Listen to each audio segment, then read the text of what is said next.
Et c'est parti donc pour cette présentation d'ouvrage de Ruby Moonlight avec Ali Cobby Eckermann. Donc un livre que vous pouvez retrouver d'ailleurs aux éditions Au Vent des Îles, un recueil de poèmes. Un roman poétique au final, avec une écriture un petit peu poétique, où vous allez suivre une histoire d'amour un petit peu particulière en Australie. Qu'est-ce qui a motivé l'écriture de ce roman?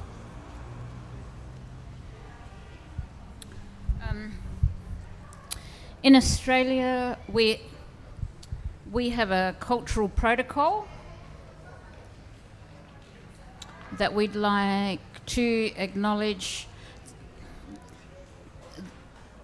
the people that belong to this land before colonisation. Yeah. So my family belonged to the desert, and in Australia there is a government policy that's been enacted for many generations that we refer to as the stolen generations. So this is context about why I wrote the book.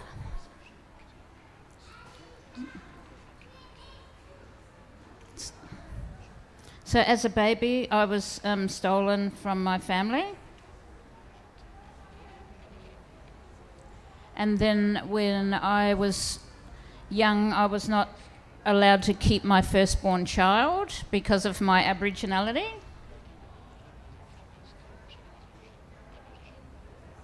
And I found my mother, my birth mother, at the age of 34. And it was around that time that I did a creative writing course. It was a very emotional time, and I wanted to do something good with all those emotions.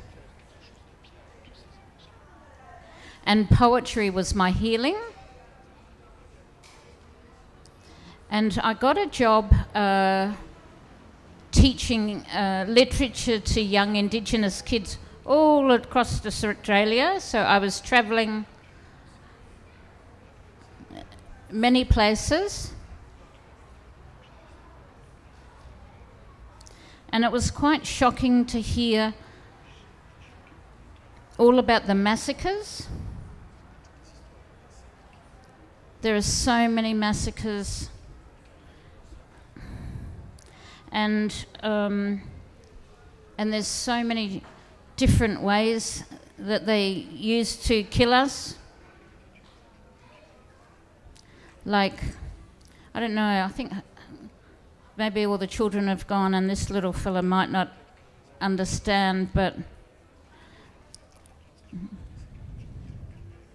they used to chain people to the rocks and watch the tide come.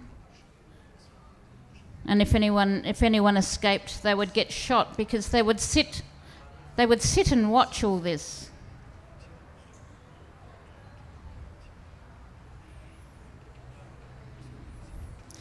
It's in the journals, like the station owners, like the plantation owners, would go to church on Sunday with their families, and then after lunch they would go out and just shoot blacks, like they were shooting the fox, because we were considered a pest on our own country.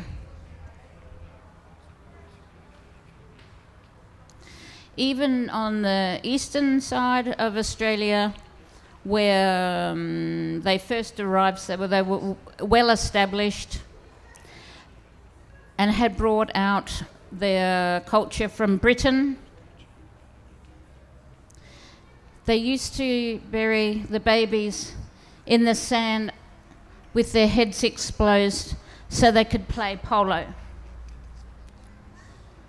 So there's just so many horrible, horrible stories.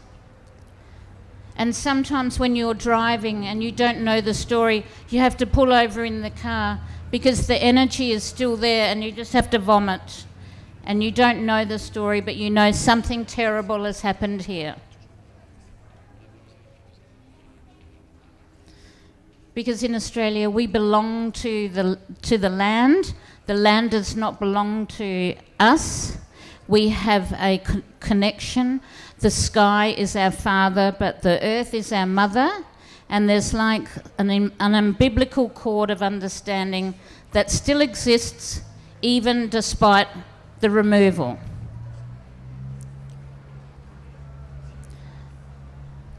So what do you do with that information, with that horrible information, when you are reconnecting with your family?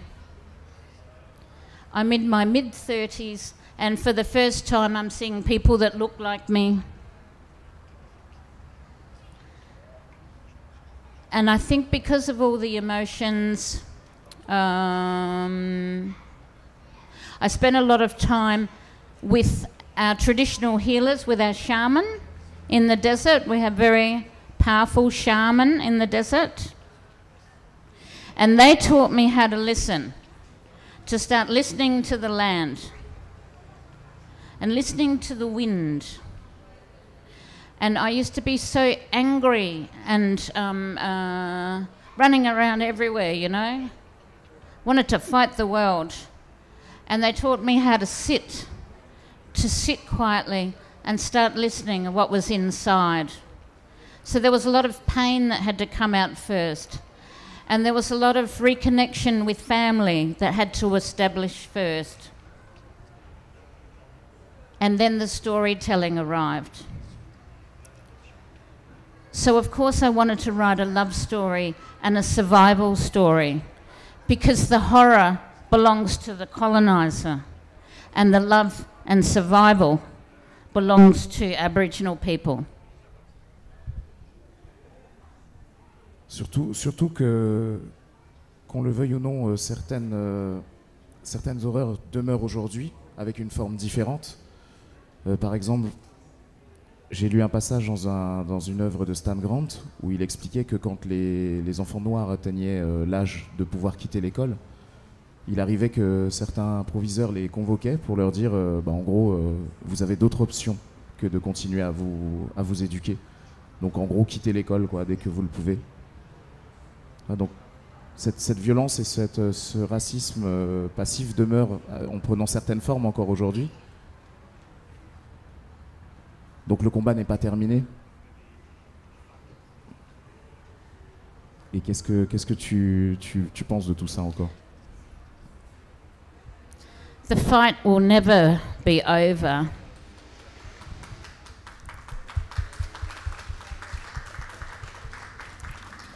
I was one of those children that was thrown out of school. I had there was 9 adopted children. 2 sisters married 2 brothers and adopted 9 children. 3 were Aboriginal. So at the school dance, I went to the toilet and a group of girls were trying to flush my cousin's head down the toilet. And I pulled them off, and I knew I was in trouble, and there was one teacher that always gave me a good time. Didn't matter how good my project was, she always failed me. And I remember thinking, I'm going to go and hit her because I'm already in trouble. And I didn't. But the next day they said I could not attend school. And I thought I was going to be the first member in my adopted family to go to university. So I was very disappointed. When I did the creative writing school, it was in an Aboriginal college. So most of my education has been in an Aboriginal college, which does not mean that we have Aboriginal teachers. It's just that that is where Aboriginal students can come, and there's no white students. So even if we're still learning a little bit white fella, we call, at lunch and recess, we are telling our stories our way, and we are together. And all of a sudden, that was very empowering for me. And so the purpose of story, that's where, like, it was an arts college, and so people were painting, people were making clay, photography, I did photography, and it was always about telling our story, because the volume of our story still is very small, and the narrative of the colonization is still very big. Yeah. I think art is one way that even the poor people can express what they're feeling, because you can make art out of anything. And for me, it's too late for me to go to university, because I see university now as representing the violence of the colonizer. Yeah. And I do give lectures, and I do visit occasionally, but I know I don't really fit. Yeah.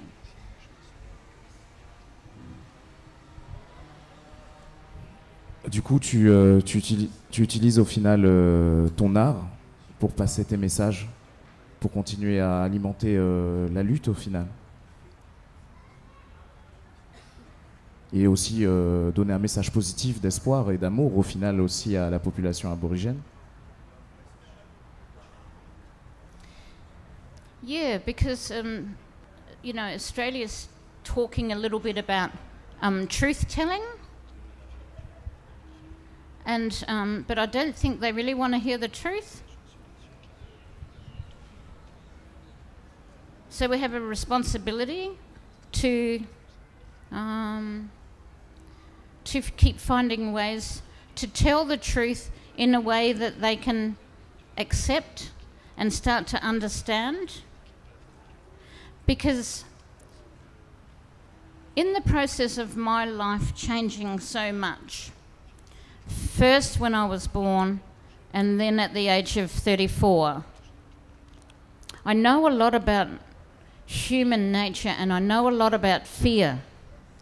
And I think it's the fear of the colonizer to be, they seem unable to say, I'm sorry, let's sit down, can I make you a cup of tea? And I will stop talking now, and I will listen. Listening and colonizer in the same sentence is very rare, because they keep their story alive, because they know that really cruel things happened. And I think it's very painful for them to accept those horrors. I really, I had to do a lot of forgiveness in my life. I had to forgive my adopted parents, who never supported me to keep my child. But was I prepared to lose a second family? And I think the people in charge of these processes need to be really brave people. And at the moment, we have very weak leadership.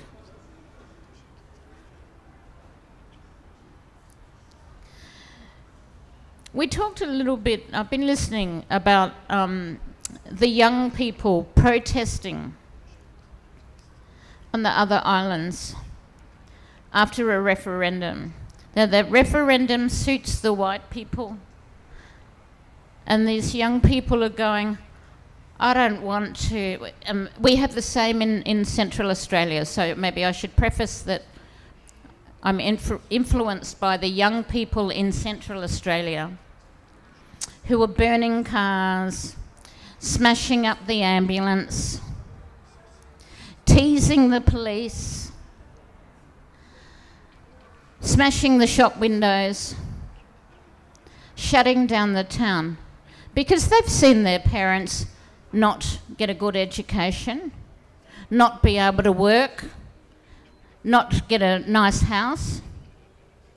They listen to those conversations that their grandparents didn't have a house, didn't have a job, didn't have an education, so they don't fit into the mainstream, but they have their culture. And Australia does not invest in cultural schools, cultural learning, even the shape of the house to have some cultural aspect to it. So there is a point, I think, when you can't accept any more wrong. So those children are my heroes, and we should be sitting down talking to those children. We should be sitting down teaching them how to write their poetry. What do you need to do your artwork? Because maybe in your artwork we can understand more what you are saying rather than the violence, because really no one condones that. But what do? They're more and more police.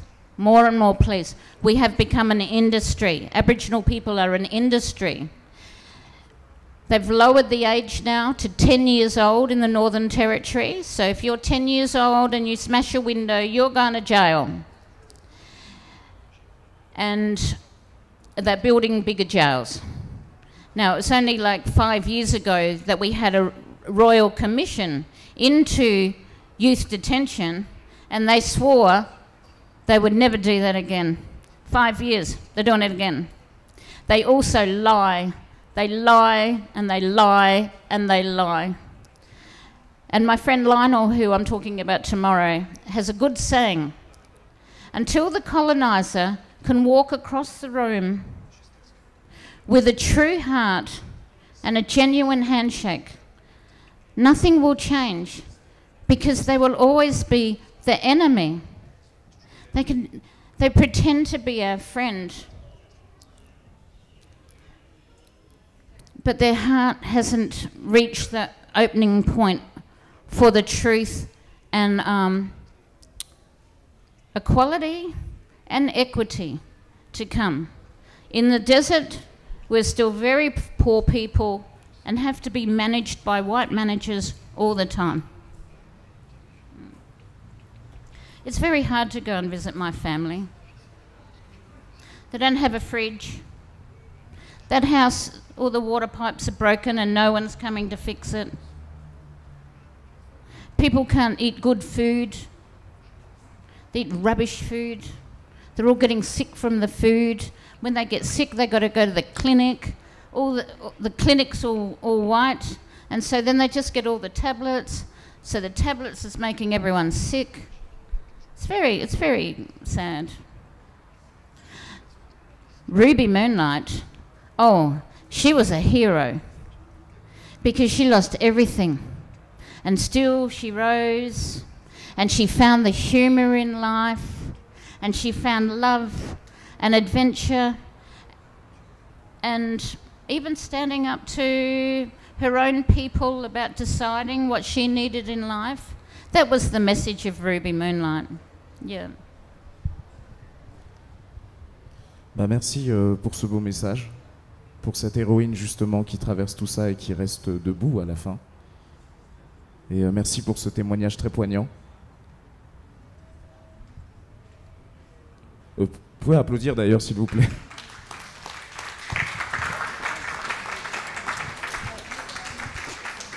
Je vous laisse juste un petit instant, on a encore 5 minutes pour des questions. Est-ce que l'un d'entre vous a une petite question à poser à... Ah, il y a une question là-bas.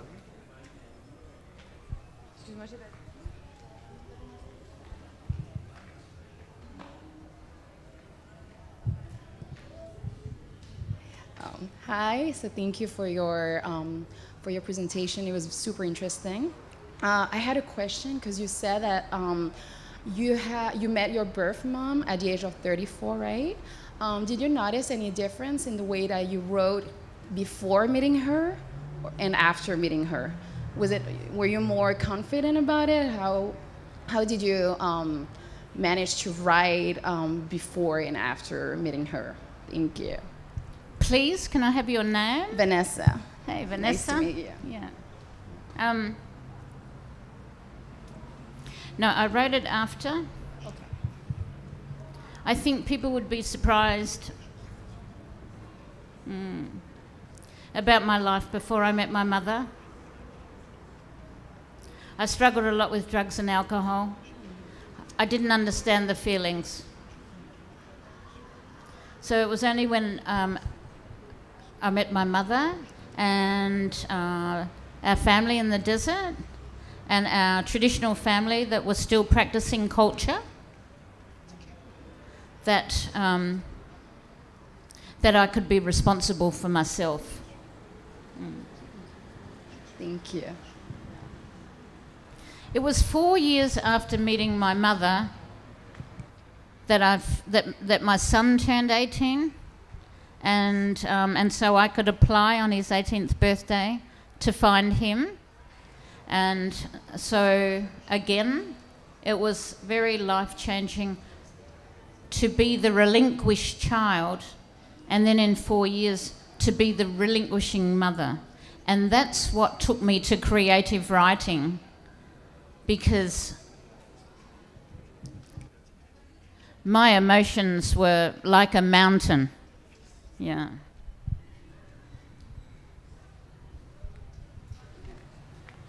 On a encore le temps pour une dernière question. Est-ce que quelqu'un aimerait interroger Ali avant de clôturer cet échange?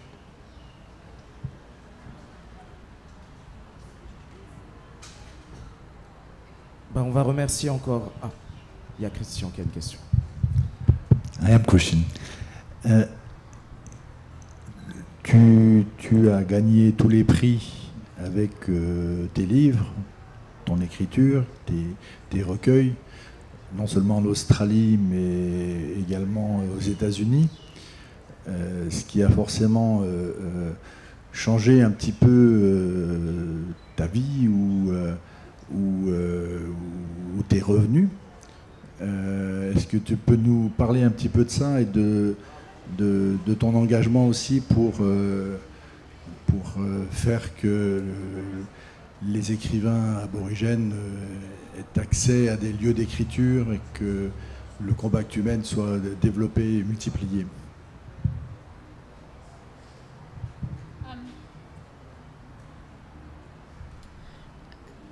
When I got thrown out of school, I went on a very big journey, which was sort of like I call it my own university. There was a lot of research.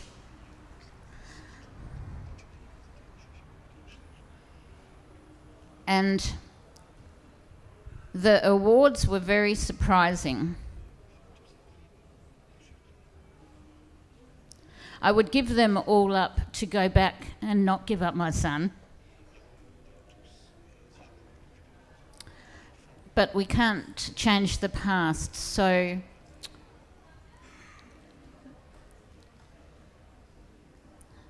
the rewards made me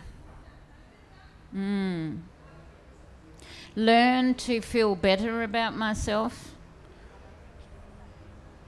Because most of my life I've been told I was a second-class citizen.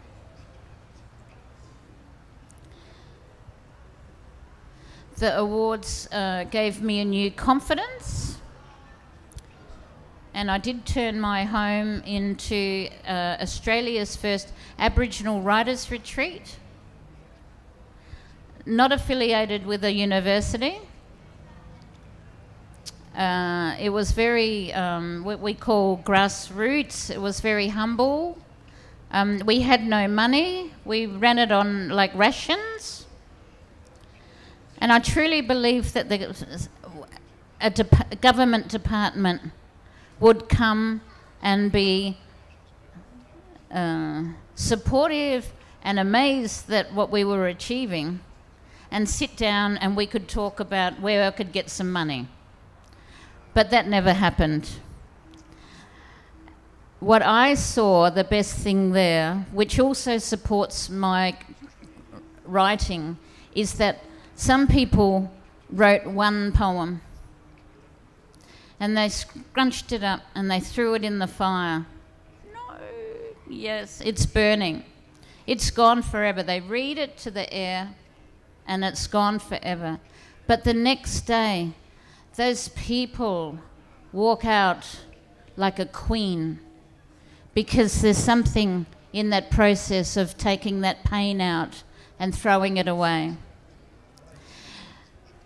And so everything I do now has to have that sort of element.